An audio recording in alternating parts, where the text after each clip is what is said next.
Hello, and Welcome. welcome to Alternate Fucking Casuals. What makes you fucking casual? it don't matter. What you know, Fucking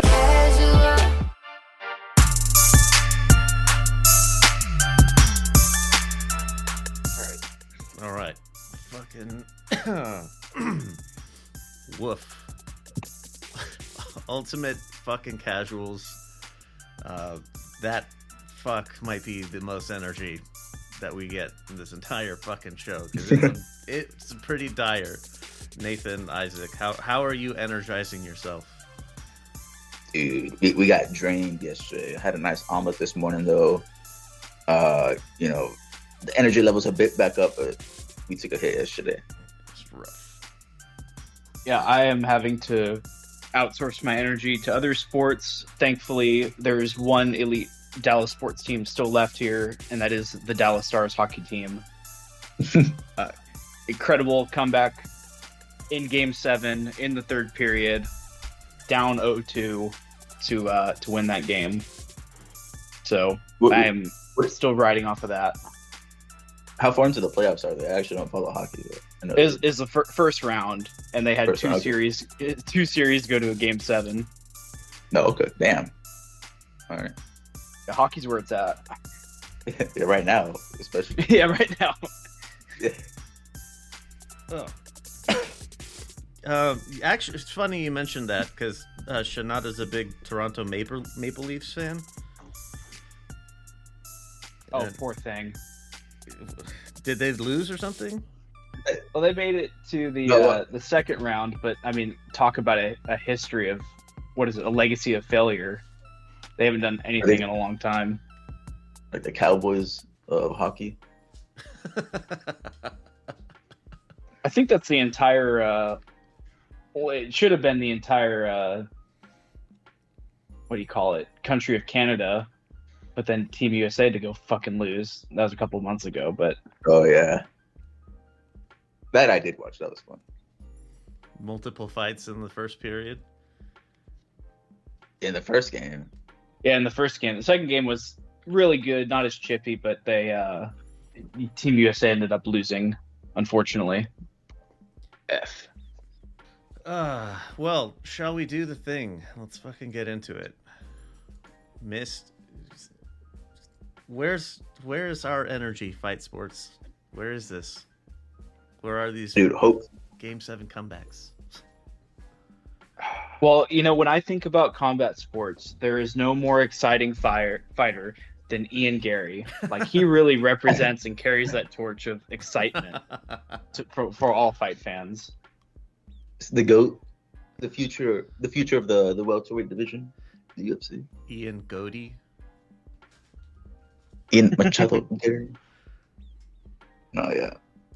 Kansas City. All right, let's get into it. UFC Fight Night 416. The numbers have changed because I finally actually counted, and we're at 416.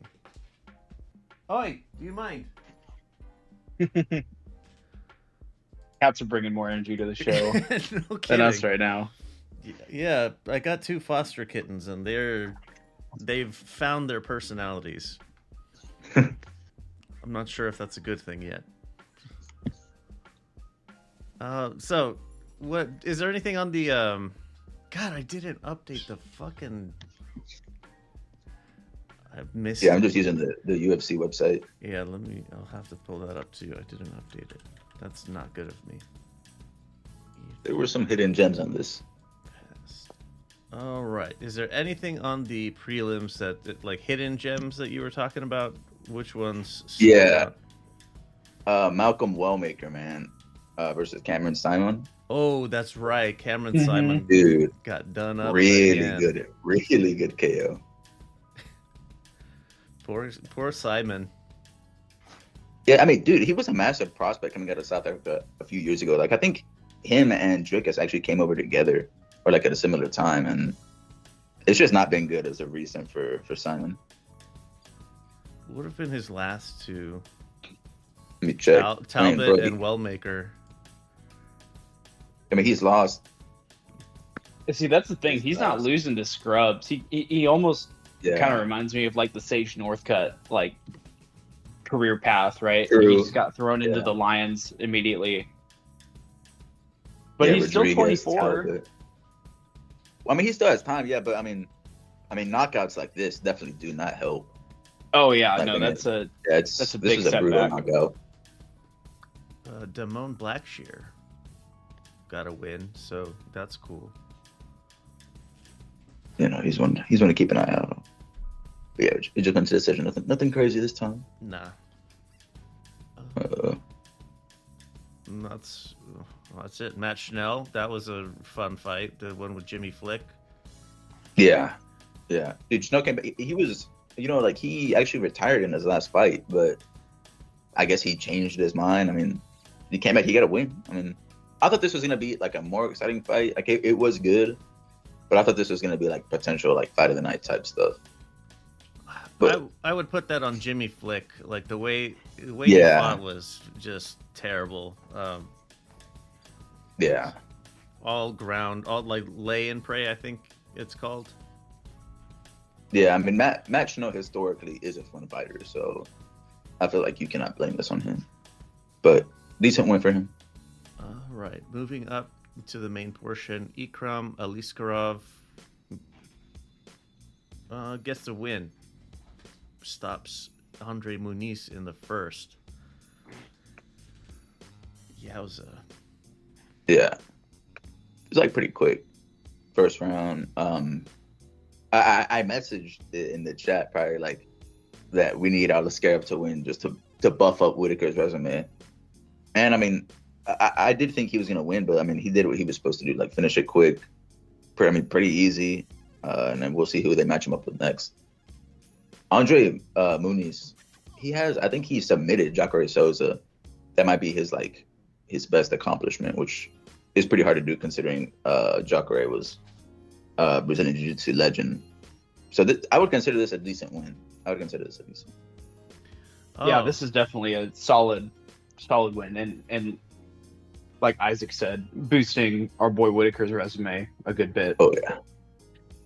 Because I mean, he crushed Iliskarov in that But fight. dude, I still can't believe it was that fast. Thinking back to that Whitaker fight, but yeah, I mean, it'll be. I think the next fight for Aliskerov will be probably a decent step up because this did not seem challenging for him at all. Randy Brown just Dude. murks Nicholas Dalby. Yeah, In the this was tremendous. This was tremendous. He got fight of the night. He was like a slight favorite, but he's a dog. I mean, he's never been knocked out before. Randy Brown really did that shit. Scott, fight of the one of the fight night bonuses, did it not? It did. Yeah, he got fight of the night. Yeah, Yeah, and this was like you could almost see as soon as Dalby was hurt, you could see the end coming. The way he was just lunging forward and swinging, it's like, all right, if Brown can just set himself, like he's got an easy KO, and Dalby walked right into it. yeah. He has like those long ass arms. Randy Brown does. I mean, I think he's coming off the loss to, was it Brian Battle? Who, Randy Brown? Yeah, I think his Yeah, last he fight was lost it the was like battle. super controversial, but man, he came back. I mean, this was a statement type of fight because Dalby that's not an easy person to beat. Yeah, Dalby also too tough for his own good as well. Yeah, Just like truly. total warrior. So I mean, knocking a guy like that out, so definitely a statement. Yeah. I'm sure Randy Brown is probably gonna get a decent fight next. And the UFC he's definitely in the good graces of the UFC at the moment, 100%. Who was it that we saw Dalby against? I think it was at a numbered event. Was it Bonfim? Oh yeah, Gabriel Bonfim. He knocked him out. I didn't think he was gonna knock him out, but yeah, he knocked him out. Yeah, it turned into a firefight. I remember that. Like, kind of for no reason. But moving up to Michel Pereira over. Drops the ball.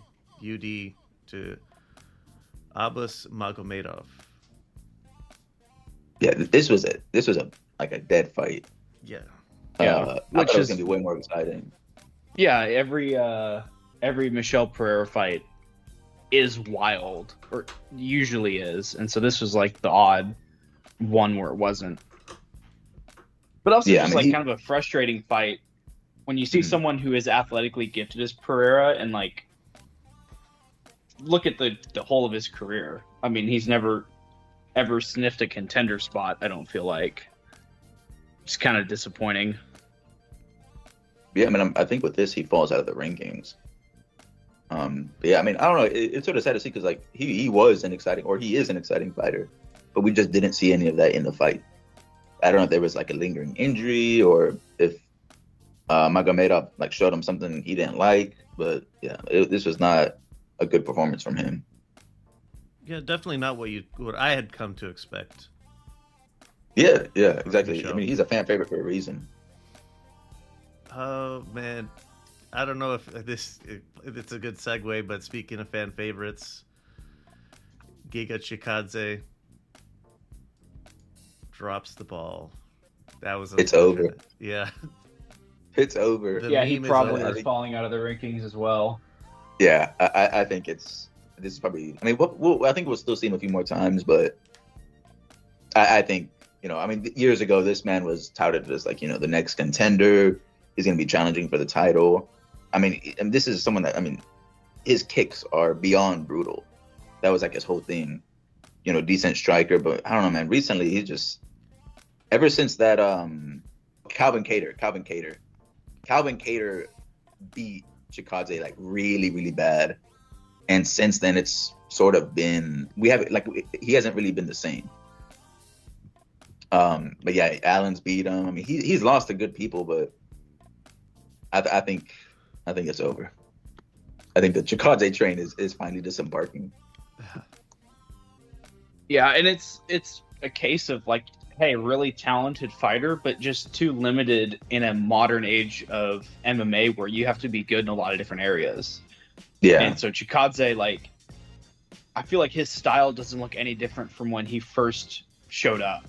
Or not meaningfully anyway. Like, he's more or less the same guy. There's not really been an evolution or an expanding of what he does. And so he's very matchup dependent, right? He can look amazing against a guy who can't defend against kicks, but that's a major harm. If you get a guy that knows how to deal with that and has, good wrestling, right? Enuma was able to just mog him on the ground for most of the fight. Like, if you don't have a defense for that, you're kind of screwed. Can't be without that in today's MMA. Mm-hmm. You know what we're gonna have to go without? Anthony Smith. We'll still see him in the analyst booth, but yeah. I would say no from the octagon. No big loss that we had to lose that. Man, got beaten bloody.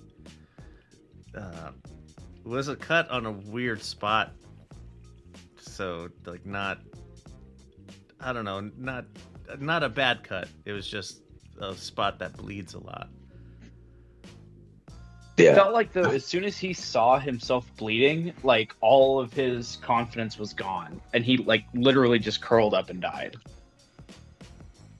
I forget who sent the photo, but there's like a still, like a perfect snapshot where Zhang lands an elbow right where the cut's at, and they're like the blood just like gushes out. I from saw the that. head. That was a pretty cool shot. Like, it's insane. I mean, Anthony Smith really just got demolished, which I mean we knew it was gonna happen, but I don't know. It's just sort of funny that they would make this fight for his retirement fight. They could even give him like a Yeah. softball pitch or something. It's like, we know you're gonna retire, but we're gonna have to, set up this next contender before you leave. It's too bad. I guess they wanted to give the ranking to someone in specific. Yeah, I mean, Zhang as of late, he's been really good. Yeah, he's been on a tear. And he just demolished Smith. By the way, I still don't know what happened after the fight where Smith was trying to fight with a fan, like throwing a middle finger. Like, I was really confused. So what he said was, like, he came out later on social media. It was that somebody in the crowd just right where he was facing at that moment was like calling him a lot of nasty shit. And it was like he had enough of it, so he just started flipping the guy off. Man, he should put the energy against Jean. He really did collapse as soon as the blood. He saw blood. He just kind of he went into like over. Downward dog pose, and that was it. Man, heartbroken for me. I was hoping, but he gets the job done. Ian Machado Gary, 7th at welterweight, gets it done over Carlos Prates, fucking 13th. Just not enough. Not enough. He was okay. He was game. It's not like he gave up or anything, but it was just not enough. Ian is the real deal. Yeah, I mean, I agree. I think what we saw from this point, or from this fight, is just like this was too early for Carlos Prates, I guess. Yeah. Like this was too early for this fight to happen. What did you guys think about that? What did you guys think about that 5th round? Is that when Prates turned it up? He hurt Gary. Like, pretty bad. It's like, where was that? Where was that it was before? Definitely too little, too late. But like, I mean, that's part of like people don't know how to pace themselves when they've never been to 5 rounds before. Gary's been 5 rounds like 2-3 times. Prates has never gone past the 2nd round, so you don't know if his strategy going into the fight was like, hey, we just need to make sure our cardio lasts until about round 4, and then round 5, obviously you got nothing to lose, just empty the tank. I don't think his strategy was to do that, but it seemed like that's just kind of how it ended up. Whatever game plan he walked in there against Ian Gary just did not work. And no adjustments. Oh no, none at all. He was just getting schooled for 4.5 rounds. Yeah, I mean, and to Ian's credit as well, man. Like, I mean, he has dog, man. He survived that last round. I mean, very, very good survival instincts against like the flurry that Prates was throwing towards him. I don't know if we've seen too much of that from Gary in his fights, but that's something else we're gonna have to consider for Ian Gary's future fights. Is that if he gets hurt, he knows how to survive. And his chin. I mean, he took a couple shots straight to the chin while he was rocked, and he did not crumble. He stood up to him. Yeah, and like we know Prates has power, so like Ian Gary, I think we can say like pretty definitively has a legitimate chin. So what happens to Carlos here? The first fighting nerd to lose in the last 20 fights? Yeah, I think they're 19 now. Yeah. Yeah. Well, he shouldn't drop out of the rankings. And actually, there's a credit to both guys. This was a short notice matchup. Because Gary was supposed to fight. Who was he supposed to fight? Not Carlos Prates, some other guy. Did Gary even have a fight? I thought it was Jeff Neal versus Prates. Oh, that's what it was. Yeah, Jeff Neal was supposed to fight Prates, and then Ian Gary stepped in on short notice. That's right. Yeah. We did get like some news about who was it? Kamaru was going to be fighting Buckley. So I guess we can try to matchmake here a little bit. Like, who can Gary fight? Because we know Brady is gonna, or Bilal is gonna be fighting Shavkat. Leon doesn't have a fight right now. Sean Brady doesn't have a fight right now.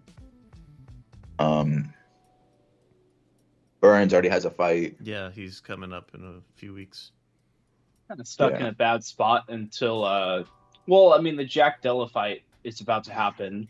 Maybe he fights the loser of that Jack Della and Bilal Muhammad. Yeah, I like that. And then for Prates, I think actually Stephen Thompson even called him out. He did, and that actually would be a really good fight because maybe it doesn't challenge Pratis to improve his MMA base, but it is a striking match, and that would just be a winner for the fans. Yeah, I mean, Thompson's tall, man. He long, got that karate style. I mean, I think he actually poses. I mean, I know he's old now, so it's not gonna be as much or as good of a challenge as it would have been when Thompson was younger. But he still poses like this sort of like puzzle you have to figure out. You have to fight him at range. Be careful whenever Wonder Boy steps in. I think it could be a good fight for Pratis to potentially get a win back, and then like also develop his striking a bit more. So I hope the UFC make that. Yeah, and it's a decent name. Yeah, no, that's an actual name. I mean, Wonder Boy fought what's his name, Woodley twice. Fought for the title. Is the Jeff Neal fight completely off the table? They could rebook that. I wouldn't be opposed to that either. Yeah, and it's still like it's still ahead of Pratis in the ranking, so like he should want to take that. Right. For career progression. Yeah. That one does feel maybe a bit like we already know the result. Although I probably would say the same thing about a Stephen Thompson fight. Like both of those, I would really rate Pratis' chances in that one. But I mean, they're both exciting. They both be fun. Yeah. It's good that Ian Gary kept his name in that like title contention picture though, because like, you know, we have Bilal there, Shavkat, Sean Brady, JDM's there right now, but he's sort of just maintaining his name there. It's like, don't forget about me. I think it'll be pretty interesting to see who they match him up with, because it seems like he likes to stay active. So I think we'll see him, maybe like in the third quarter of the year. Anything more for the Fight Night card? Okay. Support for the show can be you. Lux Media just relaunched the merch shop, and there's new stuff going up all the time. Go to shop.lvx.be. Go snag yourself some threads. You can also go to patreon.lvx.be. Sign up over there and get ad-free episodes and a 20% off shop discount every month. Ad-free, discounts. What more do you want? Seriously, what more do you want? Let me know. You ever feel like your online life isn't really yours? Like every email, every single click is being watched and sold to the highest bidder?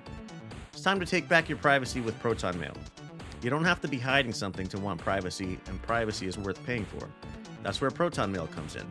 No data mining, no targeted ads, no bullshit, just secure, private communication. Proton Mail is more than just email, though. I personally have the Proton Unlimited subscription. This has VPN, secure cloud storage, and encrypted calendars, and this one has saved me so many headaches.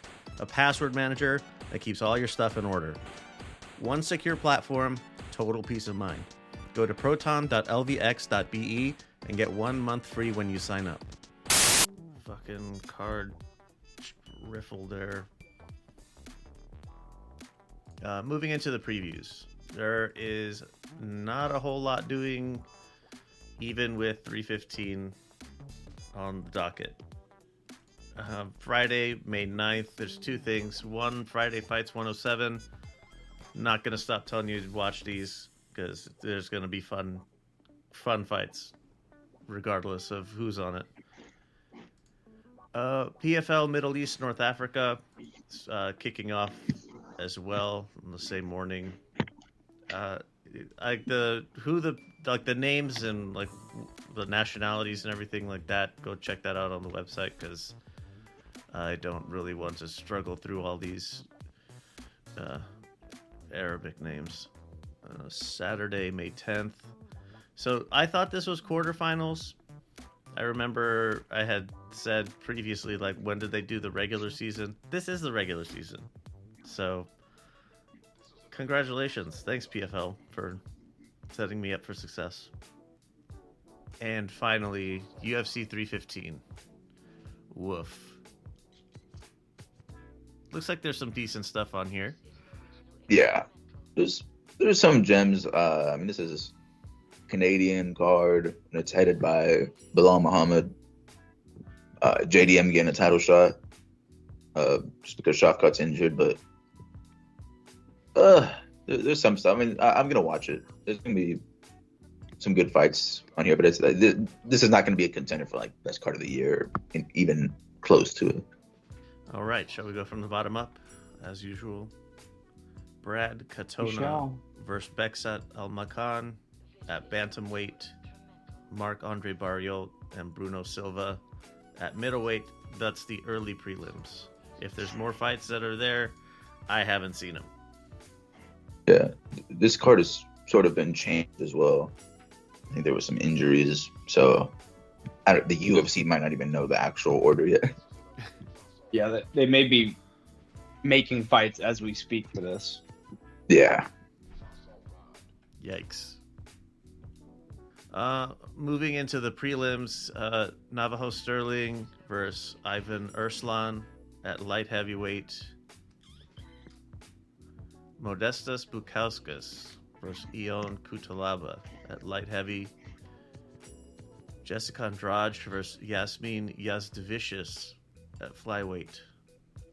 And Mike Mallet versus Charles Ratke at welterweight. Has Mike Mallet, has he only fought in Canada? I feel like the only time I ever see this dude is in Canada events. He was on the Moreno and Albazi fight night, which was where? That was in Canada. And then he was on UFC 297, Strickland Duplessis in Canada, in Toronto. Canada. He's just Canada's golden boy. And then he was 289, which was Vancouver. Yeah. He's only been on Canadian cards. Maybe he's got visa issues or something. Yeah. Oh, See, he yeah. was at he was flown out for an Apex. fight. Yeah, in Las Vegas. But that doesn't even count. Apex isn't even part of the US. Like, that's just its own little pocket dimension. Oh wait, actually, he's fought in Jacksonville. Okay. UFC 273. But that was a while ago. He has since Yeah. developed visa issues. Alright.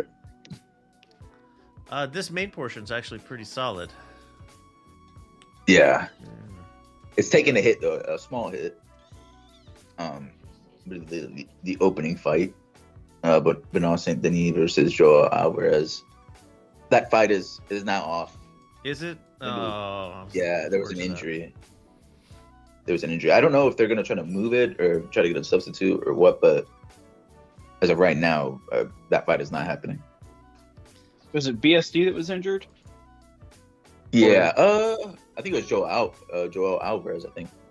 And I think he actually said he's moving up to welterweight. Like he's no longer fighting at lightweight. Well, they gotta keep BSD on the card somehow. If they lose him, that really sucks. That's a big hit. Yeah. Now, if you want to know something really cool, Mauricio Rufy called out Benoit Saint Denis. So that's one of the fighting nerds. And I mean, this is super short notice.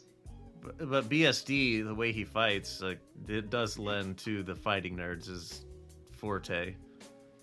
Oh yeah, especially I feel like Mauricio could actually like light him up on the feet. But with a full fight camp, I'd be pretty confident that Mauricio could get it done. But I don't know, on short notice, I think it could actually be pretty competitive. Yeah, as long as BSD doesn't decide to block everything with his face. Yeah, that elite defense. Yeah. Jeez. Is elite for about a round and a half and then disappears. We interrupt our program to bring you this important message.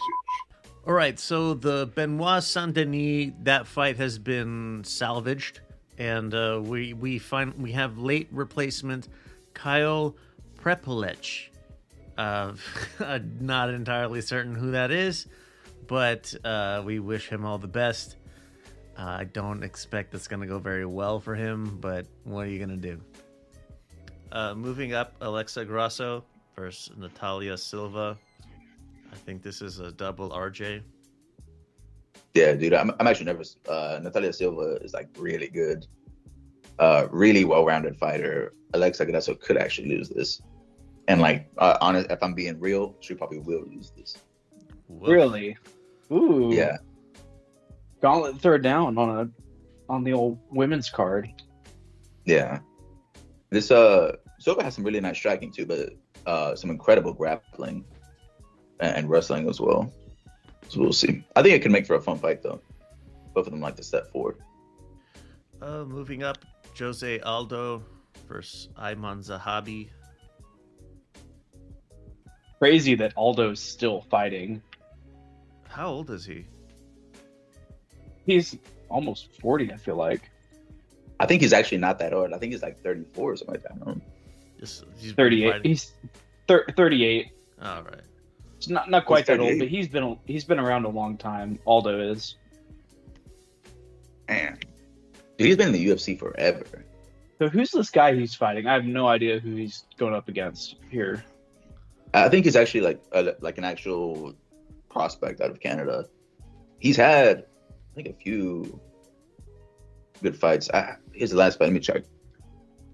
We definitely saw it. Fought Munoz. Yeah, he fought Pedro Munoz. Yeah. Oh, and then Basra. Yeah. But yeah, just decisions. So we'll see.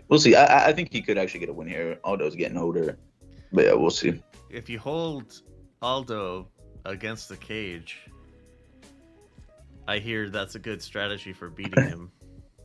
Oh, that Batista game plan. Yeah. That's how you get the job done.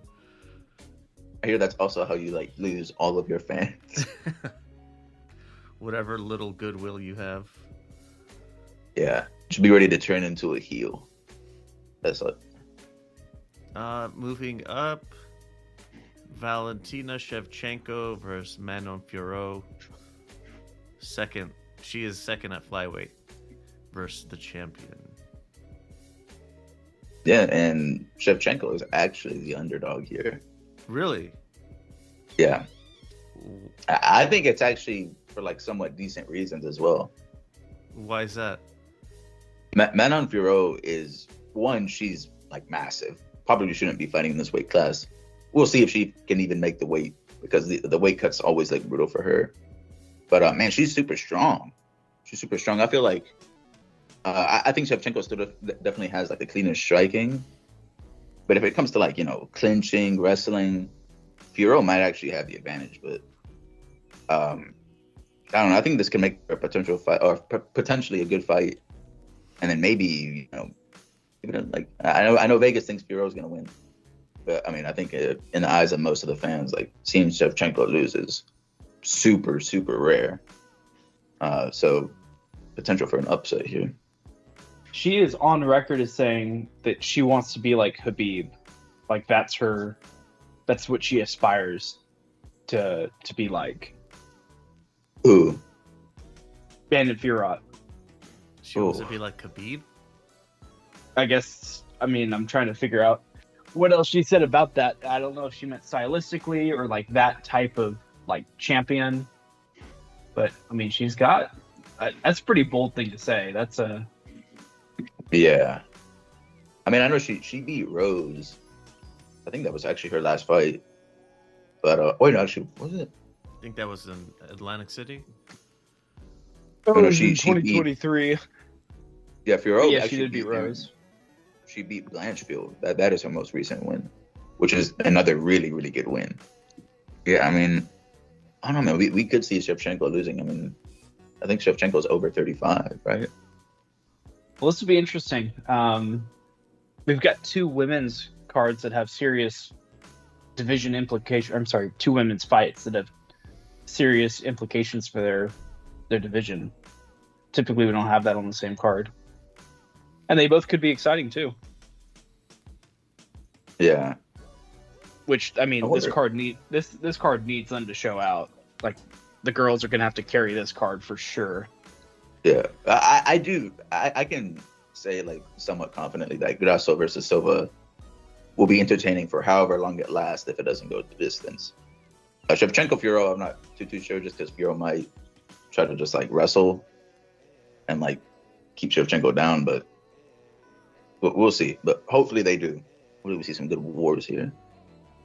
Oh, speaking of hopefully we see a good war here, Bilal Muhammad, welterweight champion versus fifth-rated Jack Della Maddalena. This is such a wild card of a fight. Like, it could be the most boring fight of the card, but it also couldn't be. It could actually be interesting. It's really just going to depend what kind of stuff Jack Dell is bringing in the takedown defense department, because Bilal sort of fights like what's his face? Marab, right? It's constant pressure, constant takedowns. Like, his plan is to overwhelm you, and he's just going to chain wrestle his way kind of to a victory. So stopping that pace is going to be critical for Jack Della having any kind of success. But if he's able to kick it out to the cage and, make it a striking match, I think he has a chance. Yeah, I mean, he has like real power, JDM. So I mean, he has the advantage there over Bilal. But I mean, yeah, I mean, like you said, Bilal has that suffocating style where, I mean, he's just gonna try to chain wrestle you, throw strikes in between his takedowns. I mean, it's super annoying to fight, and it's very effective. But JDM, I'm hoping he comes with some good takedown defense. That's if he's not like super sharp on the takedown defense, he's cooked. It's over. Sorry, I got JDM's nose. Every time I look at it, man, his nose is so crooked. It's actually pretty wild. That would be one thing I would want to. You'd want to reset it at least. Yeah, I mean, it's like on top of his cheek. This is it's bad. But yeah, hopefully this is a fun fight though. Bilal's striking has gotten better. I will say that. We saw that in the Leon fight. Part of that is to do with like his wrestling or takedown threat. But we'll see. Anything more for 315? Cool. Support for this episode is from Ramen Bay. Ever have that ramen craving hit hard? You know the feeling. Sometimes you want that rich, savory broth and those perfectly chewy noodles, but you don't have time for all the fuss. Well, say hello to Ramen Bay. They've taken the best ingredients for ramen and freeze-dried them for ultimate convenience and incredible flavor. Imagine, vibrant vegetables, flavorful proteins, and aromatic seasonings, all ready to rehydrate into a bowl of pure satisfaction. No chopping or long simmering, just add hot water and a healthy spritz of Ramen Bay. Because the ingredients are freeze-dried and vacuum sealed, they lock in taste, giving you a quick and easy meal that doesn't compromise on quality or flavor. So, the next time the ramen urge hits, don't forget Ramen Bay. It's your new, not-so-secret ingredient to a delicious, hassle-free situationship anytime. Hit up the Bay for ramen and chill at ramen.lvx.be or use code LVX10 at checkout. Get yourself 10% off every order and help us out a little bit when you do. That's Ramen Bay. ramen.lvx.be. Hey, did you know that our little bee buddies are having a bit of a tough time recently? They're really important for so much of our food. Without any bees, we're going to have a lot less yummy stuff. The good news is that you can help the bees while also helping us. Support for this episode is from Project Honeybees. Every purchase adopts a queen bee, who will have her own colony if she doesn't already have one, and she'll be kept in a sanctuary in various places around the world. My adopted queen, who I named Queen Spider, she was found in a restaurant trash bin out back, but the name Queen Spider, that's a story for another time. So if you want to be a bee hero, would that be Beero? Check out bees.lvx.be and get a look at all the lovely gift ideas. There's bracelets, necklaces, earrings, a lot of jewelry stuff. Use code LEO33862 at checkout to help keep the bees buzzing.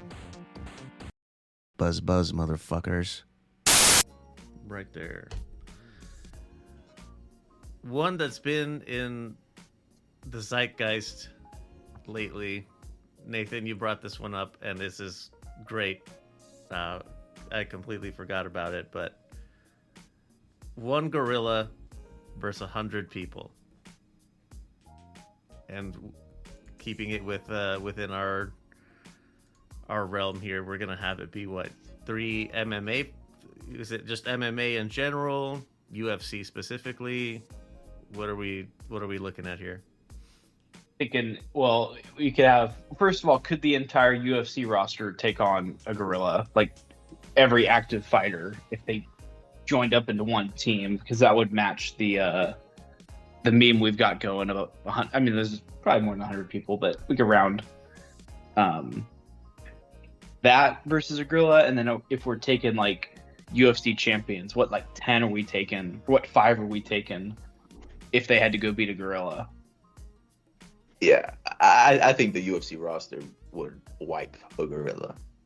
Like I think they could get it done. I mean, these are like fit people, elite it's not athletes. like, yeah, I think they could get it done. I think they could too. Regular people, absolutely the fuck not. Not even close. But well, hold on. You have to take the premise on the original tweet. It's like, what if they're all locked the fuck in? What then?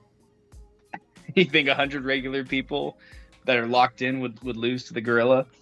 Bloodlusted, I think is the term. I mean, the thing is, like, for us, for this to even be close, humans have to nerf themselves. Like, we can't even pick up rocks. Yeah, like, if no, you give no us tools, the ability to, hands only. if you get, I know, that's what I'm saying. If you give us just the ability for, like, you know, each person to have one rock, we probably win. We probably wipe the gorilla. 100 humans, but I mean, we're having to nerf ourselves a lot here. That is true. No I did also rock see sticks. I did also see a hypothetical of this that I thought was even a better proposition. What if we had Mario Bautista versus 100 gorillas? Oh, yes. Now, would he wrestle against the cage to a decision is the question. See, that's the kind of things that I would spend my pay-per-view dollars on. Like, that's what Dana needs to be putting together, not this fucking bullshit at $315. $80. This is what Turkey LSU needs to be putting on. Saudi subsidies on 315. Yeah. So, like, which now top 5? You guys okay? So, you guys want to limit it to only UFC or MMA in general? Let's just do like MMA in general. All right, yeah, because I mean, I feel like we probably all, one of them is gonna be Francis Ngannou's shirt. Oh, absolutely. Oh yeah. Yeah, I feel like one of them has to be Francis Ngannou. Do we all agree on Volkanovski? Yes, because the reason being that you have to have your floor general, you have to have your game planner if you only have 5 people, and no one's gonna know the gorilla's weaknesses better than Volk. Yeah. And like he's also small enough that like one of the super heavyweights on the team could throw him at the gorilla if it really came down to it. We So yeah, we can't have projectiles. rocks, but we can throw a 200-pound former rugby star at you. Who else are we taking? All right, so we got 2. Who else are we taking? Probably Tom Aspinall, 100%. Mm-hmm. Do we take Volkov? Because I feel like he is massive. He is huge. He's not very dynamic or like explosive athletically. That would be a big limiter against a giant ass gorilla. Yeah, I think you do need some firepower here. So I'm not sure Volkov. I mean, he's a contender for sure, but I'm thinking like you need a guy like AP and you need to put him on roids and blow him up to super heavyweight. AP, oh my god, he's trying to 1v1. He's trying to 1v1 the gorilla. Dude, He would score up the gorilla. Do we bring in Yuri Prohashka?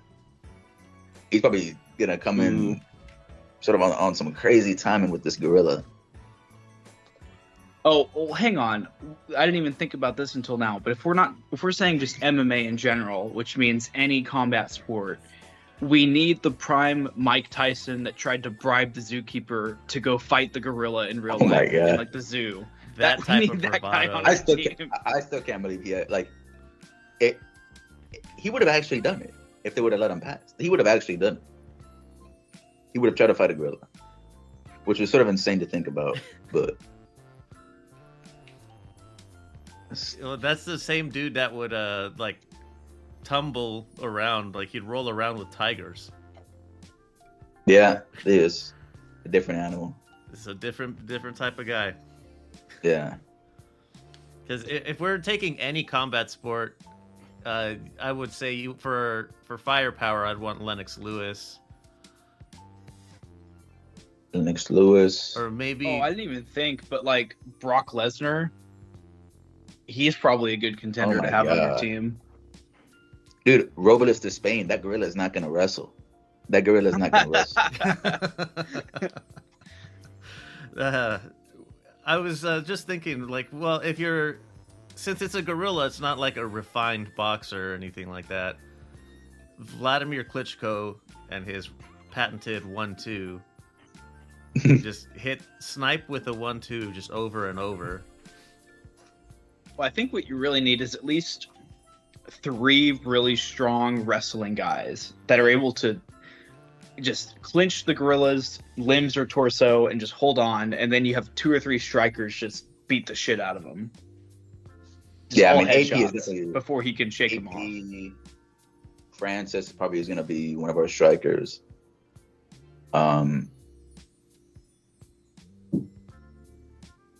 If he wasn't so Man. small, I would say Marab on a limb to hold it down. I was just thinking, do we toss in a flyweight just for like Bait? the joke? For a joke. Brandon Moreno, we just toss For him a in. joke, yeah. Pantoja, we toss him in there. Well, see, the good thing about a flyweight, right, is you like don't overlook the use of a sacrificial lamb, right? Someone needs to get mauled first, right? And the flyweight, could run around a little bit, tire him out, and then as soon as he bites it, everyone else can jump on him. Damn, listen, bro. Take one for the team. Take one for Team Human. That's right. If I had a sacrificial lamb,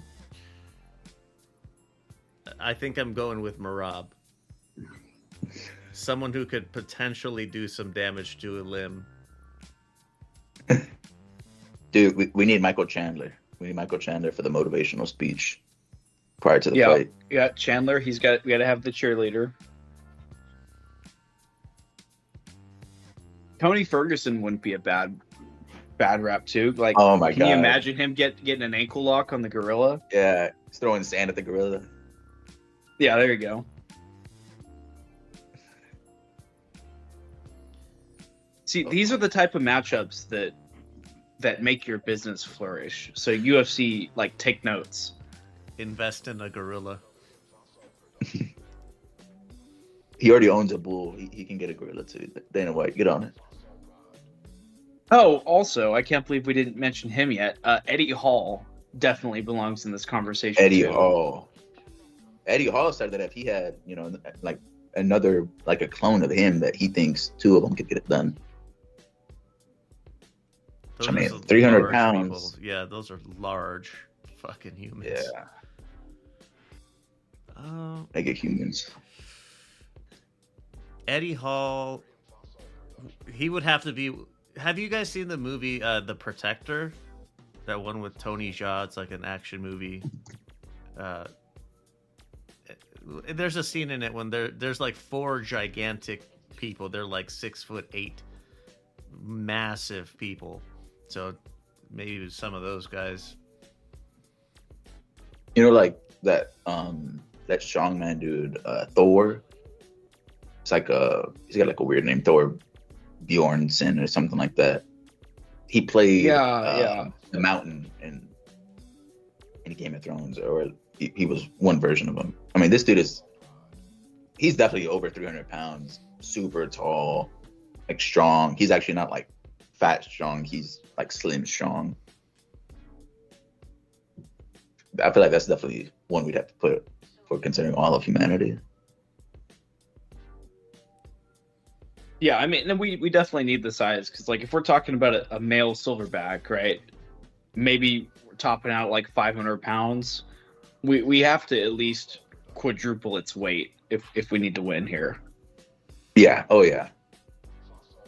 Like 1,000. I think 1,500 pounds a human might be able to do it. I would want to have Mikey Musumeci train those giant people on joint manipulations. They each go for like an arm bar. We break all of the gorilla's limbs. Yeah, grab onto something and start twisting it in the weirdest way possible. You can't let it get its swings in. Once it starts swinging, I think it's game. Alternatively, what we could do, we could put Bilal Muhammad in front of him and lull the gorilla to sleep.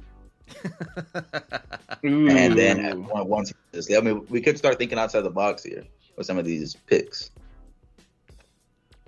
See, that's the human ingenuity we need to.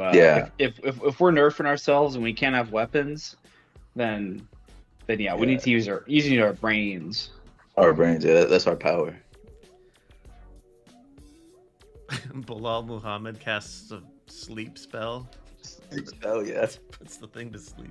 Okay, well here's the new top 5. It's Bilal Muhammad, it's Ian Gary, it's Devin Haney. Who else? Ooh. Shakur Stevenson. William School. We're casting dude. We're casting a sleep spell to end all sleep spells here. Rigondo. Oh yeah, Rigo. There we go. No. Dude, Rigo alone could get it done. Is the gorilla bloodlusted?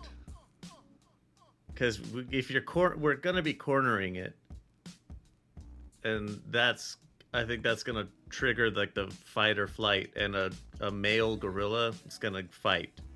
Absolutely. Oh yeah, it's got to be mutual. Bloodlust goes both ways. All right. Yeah. Everyone's locked in. Everyone's locked in. That's a scary prospect right there. Facing down a gorilla that has wants to tear your guts out of your body. Like, that's fucking frightening. That's what we carry the sacrificial lamb for, though. Sean O'Malley.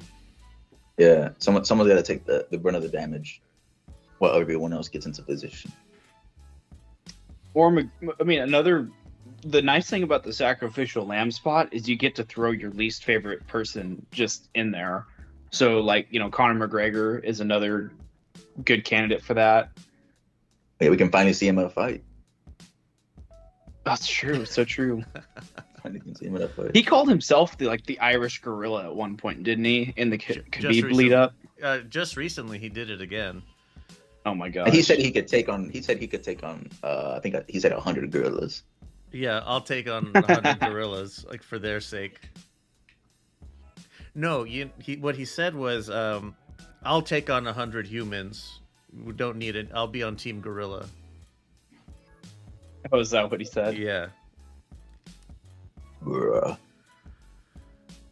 Yeah, so that's the other thing. What kind of loyalty test are we doing? Because, let's say Aspinall mid-fight or Ngannou mid-fight says, "Nah, I'm joining the Gorillas team." How fucked are we then? Well, if that's all, if Francis Ngannou's going to do that, we just need AJ to come. Oh my really god! Yeah. Damn. He'll settle that one. Lay him out. Yeah. Yeah. And then we can focus on the gorilla again. Oh shit! Well, that's all we had. Do we have anything more for the gorilla question? All right.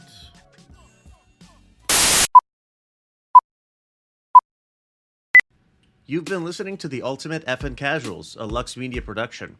If you'd like to give your thoughts, or you need to let us know how terrible you think our takes are, you can duck us and text the anonymous line at 833-589-7637.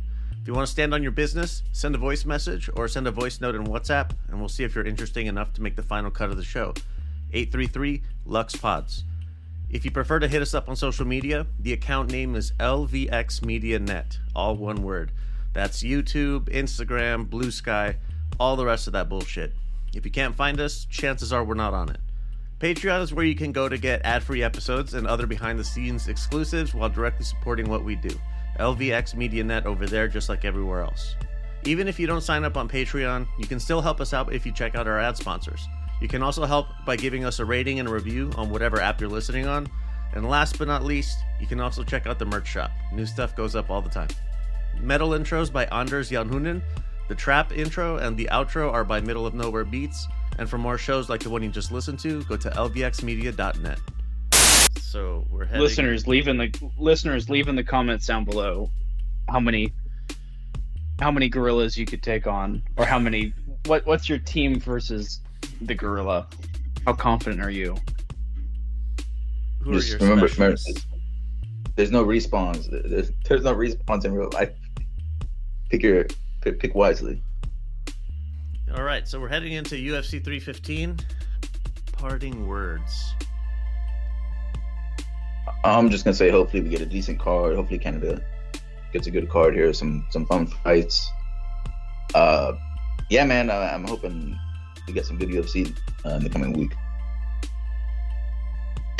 Yeah, fingers crossed that sometimes these cards that don't look like anything end up being the ones that perform the best. So hopefully the fighters recognize the task ahead and show out. That's all we can hope for. All right, I don't have anything to add.